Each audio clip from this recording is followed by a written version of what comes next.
Hi, I'm Lippy. And I'm Grumpy. Together we're Lippy and Grumpy Do Podcasting.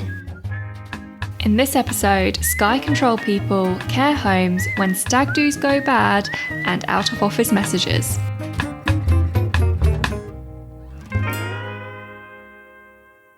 Now, Lippy. Hello. A couple of observations from editing last week. Oh no. Yes, unfortunately. When we were talking about the man that brought the plane down. Yes. Or landed the plane, rather brought it down. You referred to the air traffic controller as the sky control people. But they are sky control people. They control the sky. They do. They may not quite like that term. I don't know. Wow. Who knows? I then committed a massive faux pas a bit later on. Did you? Yeah, I wasn't listening to you when you were talking about stalking your colleagues. Rude. Well, no, but I was trying to get the page up for the next bit or something along those lines. Anyway, you talked about using Rightmove to look at their houses, having been on Google Street View. Yes. And then you finished talking, and then I said exactly the same thing, completely oblivious to the fact that you just said it. So listeners wouldn't have heard that because I took my stupid comment out. Oh, well done. Yes. Now, I want to cover a serious topic for once. Oh, okay. Wait. What was that? My serious hat. Oh, okay. Serious hat. And the subject of this is care homes. And some of you listeners will know my mum's not been well of late. She has Alzheimer's and she had a seizure last June on her birthday of all things, and has not been brilliant since. She's been in and out of hospital a few times with various ailments, and we've resisted the care home. My sister has very generously been looking after her, but it's too much for one person. And also, I think two people just together and that's all they see, it's too insular. You need to have more people. We did a 2-week respite earlier this year in February, which was very successful. I was expecting it to be a bit of a disaster, but because you have this preconceived idea that people going into care homes don't want to go. Yes. Anyway, she came out of that very happy. She discovered a love of bacon for some unknown reason, which I guess is what happens when you have a buffet breakfast every morning. What's not to love about bacon? Absolutely right. And she was determined she wanted to go back in one. And we tried to get funding and that was turned down. But eventually on Saturday we got her into one not far from where she's living. Unfortunately, it does mean selling the house and using the proceeds for that. And I was trying to work out how much the house had gone up by. They bought it in 1968, I think it was, for £5,000. Sorry? Yeah, so it's gone up by about 110 times that. Oh my so God. It's on the market for between 600 and 625, which I just find a staggering amount of money. That's mad. It is mad, but that will fund her being looked after for many years to come. I sadly don't think she's got that many years left, and it's great that she's in somewhere where she can mix with other people. Yeah, just enjoy the last few. She's a very social person, isn't she? She's always loved seeing people. So Yes, she is. And interestingly, she didn't like going to the day centre, and once she was there, she was fine, but the whole process... The journey. My sister, who doesn't drive at the moment, so she's trying to get her on the bus, and it's just a bit of a nightmare. But I'm reminded of a documentary I saw many years ago with Norman Wisdom, who was a comic in the 50s and 60s, and a very, very good singer as well. And he developed Alzheimer's. He lived on his own with an assistant on the Isle of Man, and his son and daughter ummed and ahed over putting him in a home, which is a horrible phrase. To be honest, moving him into a home may be better. And eventually they did it, and it was brilliant because he could spend his afternoons singing, and the people with him were of a similar age and had admired him as an entertainer on the stage and television, and everybody was happy. And because they're suffering a bit from Alzheimer's, they can't remember he'd only sung that song 5 minutes earlier. So, which unfortunately is a reality. Yeah. So I think, and also, I think care homes had a stigma from a few years ago, which is not necessarily true anymore. And they are eye-wateringly expensive. There's no two ways about it. Yeah. But I was thinking over the weekend, the increase in my mum's house is astronomical. Ours is of a factor of 5 rather than 100 times at the moment. So the disposable income is going to come down. It has to do. And then by the time you're at that stage in your life, I would think probably the increase is going to be lower as well. I can't imagine your house. Well, I could imagine our house going up by 5 times from when we bought it. But so I don't know what will happen to that industry. But no. But yeah, and seriously, if you are in that position, just go and have a look at them and talk to other people. And the respite worked really well because actually it kind of put you all at ease, didn't it? Knowing that actually she did want to go into a home. She just didn't know that's what she wanted because she hadn't been to one. No, and I think probably the stigma for her was even worse than it perhaps was for us. But the bottom line is, as an individual, you can't look after somebody 24/7, particularly. God, no. My sister has problems with her back, so it's not... it's hard for her as well. So she's not a fully healthy person either. She's not, no. So that's... Are any of us from that family? Well, quite frankly, of that age. Anyway, on to different things. I don't know why I've put this on the list, but I'm going to cover it anyway. Is the Horse Whisperer, as she's now known, has volunteered to do the Shine Night Walk in aid of cancer research in September. Yes. She signed up before she realised it was the full marathon course, which they walk rather than run. It's a long walk. It's a 26-mile walk, which I'm very impressed that, and quite touched that she signed up because it's obviously after my treatment. I don't think she fully realised. No. But it's a company thing. They're doing it as a company, so there's a group of them doing it. So she's not done any training, but then she does walk a lot. There's no two ways about it. So I think she'll be okay as long as she gets some sensible shoes. But I think the reason for including it is if any of our listeners, and I know the number of listeners is quite low, but if you have a few quid, and I know times are hard at the moment, to spare, then if you go to lippyandgrumpy.uk/shine, then we might be able to get her over the £500 target she's set. She's very close to it. Yes. So anything you can spare plus the gift aid would be very appreciated. Thank you very much. I am actually quite intrigued. And maybe after she's done it, we should get her on the podcast to know what she sees. Because in my head, it's going to be, because obviously it's overnight, isn't it? Yes, it is. Fully overnight. Yeah, overnight. There's going to be a spectacle of people about to go out, in the process of being out, going home after being out. I reckon there's going to be all the stories coming from that. There will be, without a doubt. Wife of Grumpy and I have done on a couple of occasions a treasure hunt style rally in the City of London. And it's run over a Saturday night. It starts at midnight Sunday morning, and runs to I think about 5:30 or 6 o'clock. And there's a variety of clues. And we approached it quite relaxed and not intending to win, which is just as well. We weren't last, but we certainly were first. And that's a real eye-opener because you see, particularly Saturday night, lots of people that are a little bit worse for wear. We had to help one young lady out of the middle of the road where she decided to lay down. Oh, God. Yeah, quite. Onto the side of the road. But it's interesting if you go to certain areas and they're really, really busy because the pubs and clubs are still open. And then you go there a couple of hours later and it's completely deserted. There's nothing there at all. And unfortunately, the event stopped, mostly because there was some very unusual vehicles that were turned up. And now we have this ultra low emission zone tax that just makes it too expensive for people to do. So they've stopped it. But I believe there is a walking one, which should be quite interesting during the day, not the night. But some of the clues are really obscure. The answer would be on a clock face at the back of the shop that you can just about see. Oh, God. So I don't think I'd be very good at that.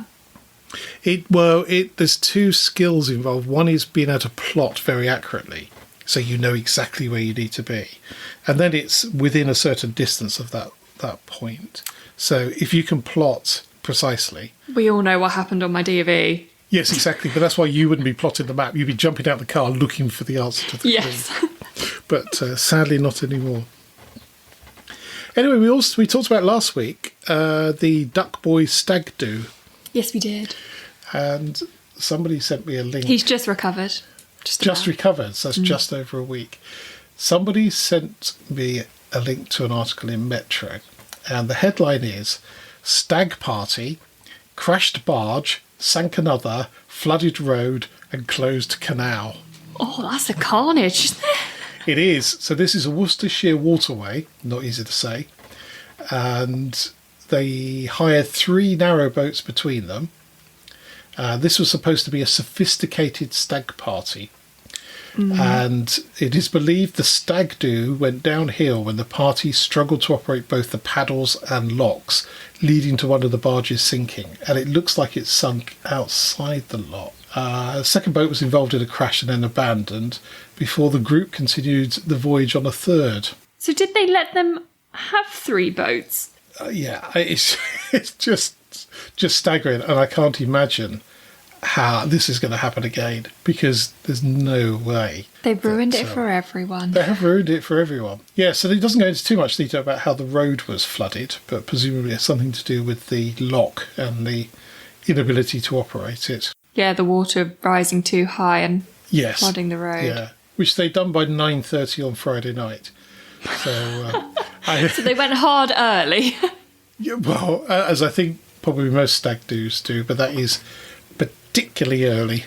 Yes. We're recording this on Tuesday, and it is Spaghetti Junction's 50th birthday today. Ooh. So, Gravelly Hill Interchange, as it's officially known as. Oh, that's not as fun. It's not as fun, no. Spaghetti Junction is very good. And it joins the A38, the A38M, the A5127, and the M6. And it obviously was opened 50 years ago and is an amazing piece of engineering. I think I've only been over it once on the M6. I don't think I've ever ventured off it. I'm assuming that potentially you could get stuck on that for some time. I've never seen it, I don't think. Obviously, I've seen a picture of it because it's very impressive, but Yes, I've it never is. actually seen it in real life. Yes, so statistics.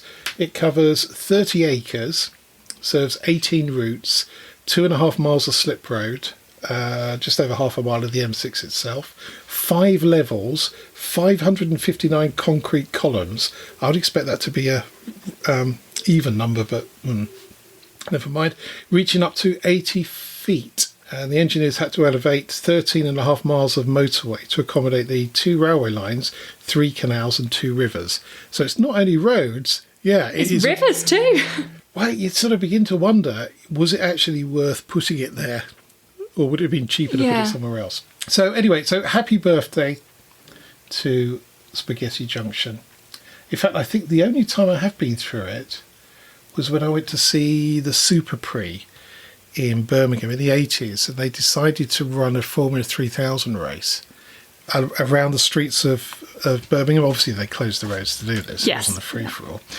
And it was, without a doubt, the wettest day I've ever experienced. It was glorious to begin with, and then as the races started, it got wetter and wetter, and eventually the cars were going, or the Formula 3000 cars were going up and down, and all you could see was a rooster tail of water, which obviously isn't very safe, so they stopped it. So I think there was 4 of us went, so we trudged back to the car absolutely drenched. Got in the car, drove on the M6 to the next service area, got out when I had something to eat, and we just stood in there just dripping, looking like a couple Drowned of rats. four hobos, I would have said. So, I was a bit more polite about it. yeah, and that's the only time I've been to Birmingham. Nice. Yeah, good experience. Sounds like Yeah, it. it was great. great experience. Yeah, it was good. I think they ran it for another year or so and then just realised it was... You can't see anything because everything is at road level. There possibly was some seating, but we couldn't afford to pay for that. Now, a question that stumps some people is, what makes a city a city? Ooh. I used to think it was that it had a cathedral. That is not the case. I don't know what I would have thought it would be. It is, in fact, royal assent, I think that's the word. So basically the Queen or the monarch has to say, this is a city.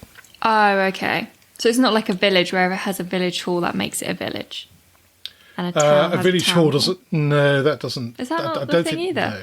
Well, the thing is that Cranley is known as a village. It's hanging on to that term quite hard. It has a village hall, but really it's not. It's a town. It's quite big now, isn't it? It With is all the quite new big. builds as well. Yeah, absolutely. And Guildford has a cathedral and a town hall, and it is a town, not a city. Anyway, so the Queen's Jubilee, which is in a week or so, Yeah. so as part of that, she's consented to grant city status to a few other towns, and that has been given. Oh, I did actually. I think I saw some of this. There's 8 of them. So Milton Keynes, Dunfermline in Scotland, Bangor in Northern Ireland, Wrexham in Wales, Stanley in the Falklands, Douglas in the Isle of Man, Colchester and Doncaster, who are all now, or will be cities very shortly. But why become a city is the question I thought of. What's the benefit in doing? Because you have to pay to launch this sort of... It's a bit like bidding for the Olympics or some other sporting event. So you have to put a proposal together about why you think your town should be a city. And a lot of it is to do with cultural heritage and royal links. And the more of those you've got, the more chance you have of becoming a city. But the towns that have become cities, say they get a greater income from trade and from people than they did when they were a town. So there's no benefit in terms of taxes or anything else. But statewide. tourism. But apparently tourism. I can't imagine Milton Keynes increasing its tourism on the back of being a city. No. It does seem a little odd, although there's some very nice parts of Milton Keynes. So if you're from Milton Keynes, please don't write in and tell us we're being horrible. And one of my favourite museums is just outside Milton Keynes as well. What kind of museum? I'm trying to remember the name of it. Well, it can't be your Oh, yeah. favourite then if you can't remember. It is. It's been a long day. Bletchley Park, which is where the Enigma machine was cracked during the war. Yes. Yes. Very, very good museum. And they've also got a computing museum as well, which is quite depressing to go to because you go in there and you go, ooh, I remember working on that equipment and it's in a museum now. Yeah, weird. Yeah, really weird. That is Very, weird, very isn't weird. it? So, well done to all of those towns that are now cities. Congrats. I know You made Guildford it. have tried a couple of times, but quite frankly... Guildford's It's not a not- city. No, it's a town. It lost But out it's to got a Luton last cathedral. time, I think. Yes, exactly. Yeah. Yes, but I don't think it's worth spending that sort of money at the moment on a bid to become a city. No. Now, I may have forgotten the name of my favourite museum, but I certainly haven't forgotten the name of my favourite film. Should I guess? Yeah, have a guess. Could be one or two, actually. Favourite film? It's not the one with the minis in it. Wait, it's not Jaws, is it? Yes, it is. Of course it's Jaws, yes. Oh, smashed it. Now, do you remember in the scene where they're trying to open the beaches, or the mayor's trying to open the beaches? Yeah. And they've got the people up on the tall chairs, and they've got boats and guns and helicopters and all sorts going on. There's 2 young lads with a Yeah. fake fin and Yes. snorkels. Yes. Love that And is bit. That's a great bit. Yeah, brilliant scene. One of them, and I don't know which one it is now the chief of police on Martha's Vineyard, where the programme was shot, or the film was shot, rather. Ooh. So if you read the books behind the film, which I have read far too many of, Yeah. Every single one ever written. No, I haven't, but not far off. A lot of the people that appeared in that film were locals on the island. And it's interesting because you tend to think of films on location as being an inconvenience, but in terms of Martha's Vineyard, some people reacted quite badly, but mostly people made the most of it financially.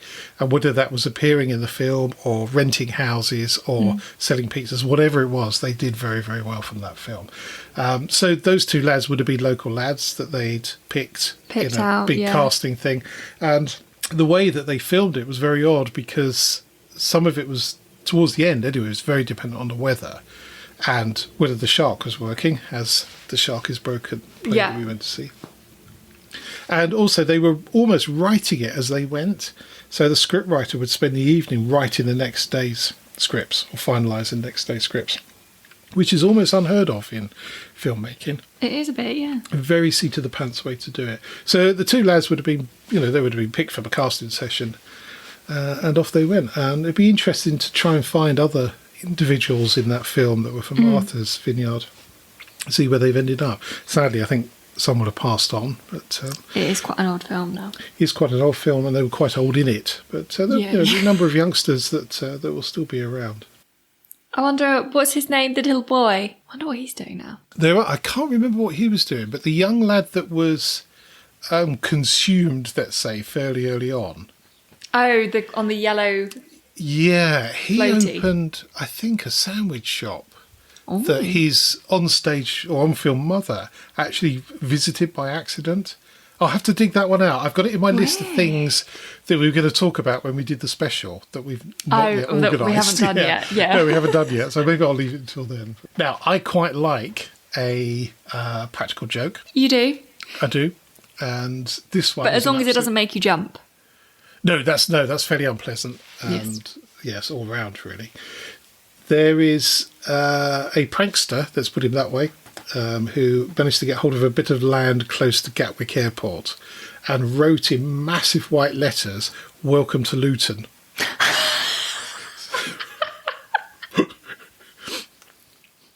That's good, I like that. It's just brilliant. I was just having the land available and the wherewithal to do that, I think it's just brilliant. So he is known as a YouTube prankster, Max Fosh, who has apologised if anyone has been seriously thrown.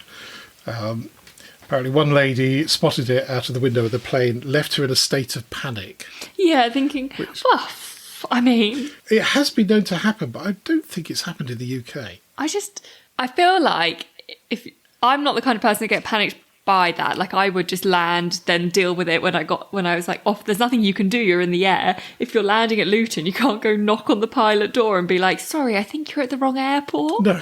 So like there's only a certain amount of panicking you can do before it's just good. You'll have to land and then find a way through anyway. But that is actually really funny. I enjoy that. Yeah, I think it's brilliant. And the lady actually managed to take a photograph and posted it on Twitter. Oh, good. And Mr. Fosh owned up. The airport people must have been fuming, like the Gatwick airport people. I don't know. I don't know. They're very funny. I'll tell you what else is a joke at Gatwick Airport. Oh, because you picked up Duck Boy, didn't you? I did, yes. So I was a bit early, and that's because their flight took longer than it was meant to. So do the thing where you find somewhere close by that you are allowed to stop. So at the petrol stations, you're allowed to stop, but only for 20 minutes at a time. Oh, yeah. And it was quite delayed, and then he had an issue getting through security. So I'd already done 20 minutes at one petrol station. So I thought, okay, well, they're at security. They'll be out any minute. I'll just do loops. And previously, just literally, you just do a loop round in circles through, pick up, all the way back round to the roundabout, down through again. Anyway, start driving in, seeing bright red pound coins with a pound symbol with a red circle. And I was like, what's this for then? I was like, oh, I don't know what this is. And then as I get closer to the pickup, signs, you now get charged when you go and pick and drop off. And it's £5 for 10 minutes. And then I can't remember what it was, over 10 minutes, then it goes up. So I was like, so I can't do loops. So fine, whatever. Went, drove, did a longer route around. There's loads of places you can just drive around. It was fine. And then went back. They called me, said they were literally outside at the pickup. And I was like, perfect. Drove in, got them in the car. As I was pulling out, I was thinking, hang on, is it 10 minutes total, or is it 10 minutes per, like, drive in? So will it have clocked my number plate twice? And so I was like, oh, I'll have to look when I get home, because you have to log on, you have to pay by midnight. Logged on, because I'd driven through twice, I got charged £10 to pick them up. Oh, no. And I wasn't even in there for 10 minutes. I knew you had to pay, but I didn't realise it was like the Dartford So thank crossing. God I didn't do loops, because it would have just charged me a £5 every time I went past the camera. Oh, that would have been spectacular. No, it wouldn't have. So don't do that. No. I made Chris pay for it. I was like, I'm picking you up. You can pay for my 2 times through the flyby. Yes, quite right. Yes. Gosh, that makes picking up very expensive. I think that's a bit unfair, to be honest. Yeah. I still think it's cheaper than Shortstay, though. So you said it's a £5 for 10 minutes. Mm-hmm. Guess how much 30 minutes is in the Shortstay car park? A £5? Yep. I should have done that. In fact, for £10, you could have stayed for 60 minutes. I should have done. I could have gone and got a coffee. I could have chilled out in the pit arrivals. It says that's minimal walking distance. Well, the Shortstay car park is closer than the pickup. Well, there's a premium Shortstay parking, which is parking as close to the terminal as possible, and that's £6.50 for 30 minutes. Right, future. If I'm half an hour early, just go and park in the short car park. Yes, absolutely. Yeah. Well, maybe that's what they're trying to do then, trying to persuade people to go and park rather than block up the pick up and drop off. So actually, if you stay in the drop off for 30 minutes, which is the same as the Shortstay car park, it will in fact cost you £25.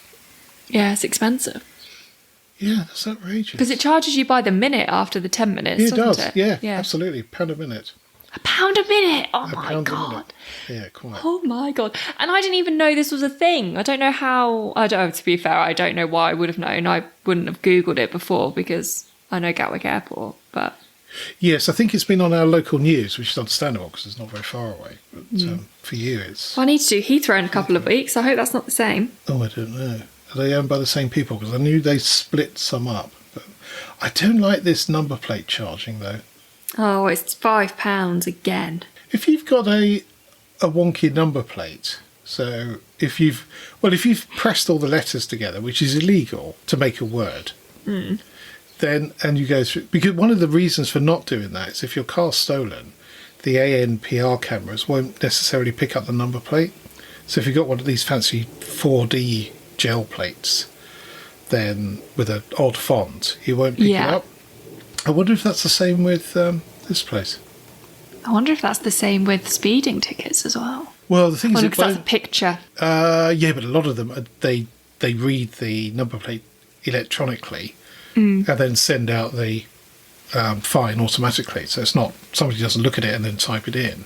But I would presume if it was like an error pulling, it couldn't read it, it would then get sent to a human to read it.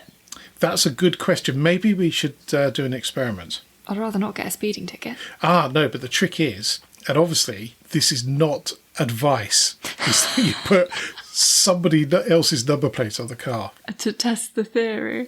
Yeah, unfortunately, to do that correctly, you really need to clone it. So you need to find one that's identical to yours. Because otherwise you wouldn't get the ticket anyway, so you wouldn't know. Well, you would, but somebody will go, hang on a minute, this is supposed to be a Citroen something or other, and it's an Audi something or other. Oh, I see. So they go, that's not quite right. But then you get double fined for being naughty. Well, only if they work out who you are. Oh, I see. Now, we don't want this to become a podcast of skullduggery. No. Please don't try that. But it is an interesting thought. Going back to the Luton sign, the guys got permission to use the land for 6 weeks. It's still there. The lettering's still there. So if you look out of your left window, depending on which direction you're flying in, because they alternate which direction depending on the wind, you should see it about 90 seconds before landing. So I'm going to have a go see if I can work out where that is on So also, it doesn't really matter that it's your left window, does it? If they alternate. Well, it'll either be your left window or you won't see it. Oh, I see. Okay. It'll be one of the two. Or you'll be taking off and it'll be the right window. I see. Okay. Sorry, I thought you were going to say it'll either be your left window or your right window. No, it's not possible. Either of your windows. No, it's either the left window or you won't see it at all. I see. Okay. And it cost him £4,000. That's an expensive prank. The letter, 14 letters are 8 metres by 3 metres.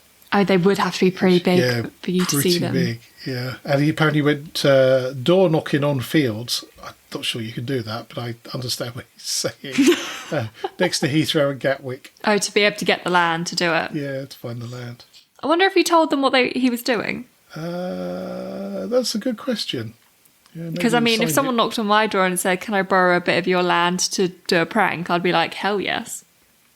Well, it's 80 metres long, so that's quite a chunk of land, really. I definitely don't have that much land. Excellent. Well, Mr. Fosh, hats off to you. Yes. And I assume he's made that money back from his YouTube channel.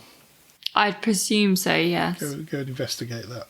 Now, I think, as everybody knows, I like a museum. And the second time you've brought up a museum. Well, we did Wales last week. We're doing museums this week. So I have found, and it is with my utmost regret that there isn't one in the UK, the Museum of Failure. I like it. Now, that's a museum I could be in. No, don't be daft. So it's a collection of failed products and services from around the world. And it claims it's a fascinating learning experience as we learn more from failure than we do from success, which is very true, actually. It is very true. Very true. We learn more from falling off a bicycle than we do from actually riding it. Interestingly, the museum is curated by a licensed psychologist and has a PhD in organisational psychology, whatever that might be. Oh. So it seems like it goes around the world. It's a bit of a touring thing, and it's been in Far East, America, Sweden, but not here yet. But I will keep on looking. So some of the exhibits are the DeLorean car, which is famous from Back to the Future, the silver car with the gold wing doors. And it wasn't so much that the car was a failure, the whole business was a house of cards.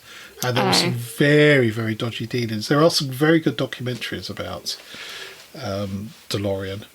Because the car must have been quite popular from the film. I think it helped, but I think the writing was on the wall by that point. Okay. Interestingly, it was designed for the American market rather than the UK market. There are some here, and we do get a couple at the car show. We've had one which was a recreation of the car from Back to the Future, which was really very good and a very popular car. And we had one in the arena a couple of years ago. And I jokingly said to him, so did you get here all right? And he went, no, it broke down twice. So, which is apparently is not unusual. Yeah, but I think I think the thing is that you can iron out the problems with these cars eventually. But at the time, so that's late 80s rather, early 90s, it was a bit more tricky. And after the company went bust, the cars and parts were worthless. But somebody in America had the bright idea just to buy everything they could put their hands on. And now the cars are really popular. They've got a very strong following, and they're very valuable. So he did really well from that and continues to do so. So other interesting failures were Coke 2. Obviously. Yep. Google Glass, which was some sort of augmented reality that really just was nonsense. Oh, okay. And some sort of odd Nokia, was it N-Gage, which was a phone that was sort of landscape rather than portrait. Oh, that can't fit in your pocket? Well, it could do, but it's a very odd shape. It looks more like a games console, which I think was probably where they were going. With that.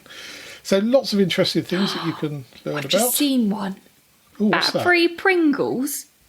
Obviously, that was a fail. You're not eating Pringles to be healthy, are you?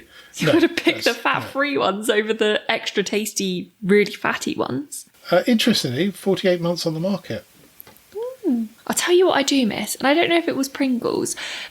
I don't know who made them, but it was the chocolate-covered Pringles. That sounds dreadful. They were called Snaps, I think. But It was a thing I picked up when I lived in France, and I don't know if it was really a thing, but you'd buy a packet of ready salty crisps and a Twix, and you'd put the Twix into the bag of crisps and shake it about, and then you would get salty, chocolatey Twixiness. It was so good. They were Cadbury snaps. Yes. Which are Pringle shaped. Yeah, and it's a potato crisp that's like salty with chocolate. Oh. It's possibly one of those things that you can only buy in France, a bit like pear sorbet, which I've only ever seen in France, which is it's such a nice thing, and you can't get it over here. Well, you can buy it in France, but by the time you got it home, it's melted. They definitely used to do Cadbury snaps here. Okay. I might also go to the shop after this and buy myself a Twix and a packet of ready salted crisps. Good idea. Excellent. So, top tip time, Lippy. I actually do have a top tip today. And is it a what has Duck Boy done now top tip? It's actually not, no. Brilliant. Duck Boy hasn't really done much in the way of funny material for the podcast. Well, he hasn't sunk a barge, that's for sure. He goes to New York in 2 weeks and hasn't got a visa yet. But we'll see how that goes. That could be for another time. Well, there's still a bit of angst over the lost passports at Granite Towers. So it's seemingly getting a replacement is quite hard. So you report it as lost and you're supposed to get something come back. But it's just not happening. So I'm keeping one out of it because I've got a passport. And you're not the one that is I didn't lose them. No. And also, you're not the one that's going on holiday in September and really should be getting that sorted. That's going to come round so quickly. Yeah. If she can't come, I'm going anyway. She can go on holiday on her own. I'll come. I've got a passport. Oh, yeah, we'll change your flight. Yeah, might as well. Yeah. It's all inclusive. Yeah. Double sofa bed. Perfect. Right.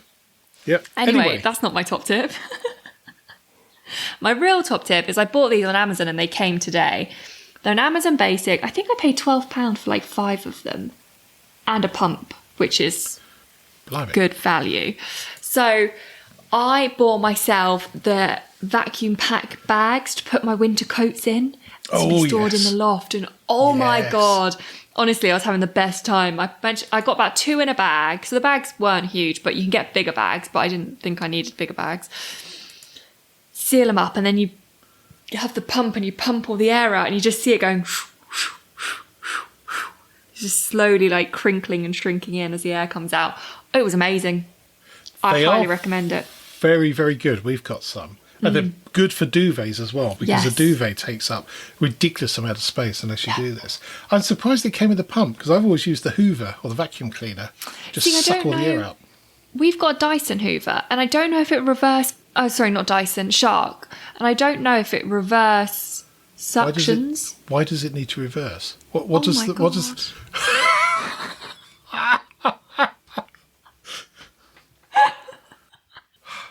I can't believe I was literally sat here. I was looking at them without a pump and I was like, oh no, I need a pump because I don't have anything that reverse sucks. But it sucks. That's what a vacuum does. It does. That's what it does. I'm actually crying a little bit with partially laughter and partially embarrassment. Yeah. Oh my God. I think it should be mostly embarrassment. Oh God. In my head, oh my God, I can't believe I've done that. I think in my head I was thinking about my hairdryer, which obviously that's where you would need it to be a reverse, not a Hoover. Oh golly. Well, now I've got a handy pump. It's all stored. It's not big. It's fine. It's fine. I'm going to move on with something that I should have covered earlier. Oh, yeah. Spare your blushes with Thank you. What I think is the ultimate out-of-office message for email or whatever. So this reads, I am not in the office, so both cannot and will not respond to your email. If your email is urgent, perhaps you should have tried calling instead. The very fact you were content to type out your query longhand and settle back to wait for a reply suggests it can wait, even if you put a red exclamation mark next to your email to make it stand out in my inbox. Won't wash with me that. Job done. I don't know where this came from, but it's an absolute corker. Well, I think it must be Northern for won't wash with me that. Yes. So if you're going on holiday, And actually, I've got a day off on Friday. I might well put that in my... See if I've got a job on Monday. So I've got a fun fact. Go. And it's from Susie Dent, who appears on Countdown and 8 out of 10 Cats Do Countdown. And she does a daily word on Twitter, which I don't think this is it, but it was just a random one. I still love the fact that Bluetooth was named after a 10th century Danish King Harold Bluetooth Gormson, said to have a dead tooth or to have loved licorice. He united the various tribes of Denmark, hence the name choice for a technology that is all about connecting.